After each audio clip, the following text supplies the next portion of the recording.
La médecine romaine est l'héritière directe des pratiques développées dans la Grèce antique. Les nombreux traités qui nous sont parvenus nous apprennent, entre autres, que les médicaments étaient préparés à l'aide de plantes médicinales achetées chez l'herboriste ou de produits chimiques que les médecins se procuraient chez le droguiste. Le De Materia Medica de Dioscoride, rédigé entre 50 et 70, mentionne ainsi quantité de plantes, de fleurs et de fruits qui rentrent dans la composition de remèdes sous des formes diverses, infusions, décoctions, poudres ou comprimés.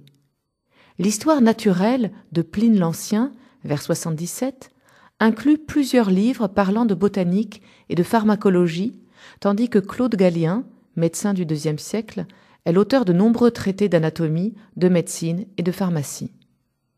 Les instruments médicaux nous renseignent sur l'étendue du savoir des médecins et les techniques mises en œuvre pour la guérison des malades. De nature et de taille diverses, ils servaient à de multiples interventions. Les plus banales consistaient à réduire les fractures en remettant les os en place, et les plus complexes pouvaient être viscérales, comme l'appendicite.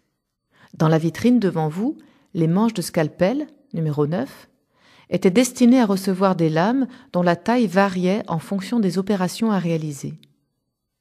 Outre les médecins généralistes, il existe des spécialistes comme les oculistes.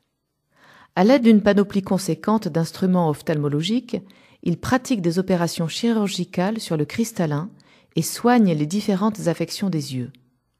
Les médicaments prennent la forme de petits pains de pâte pressés qui sont ensuite dilués ou grattés pour leur préparation.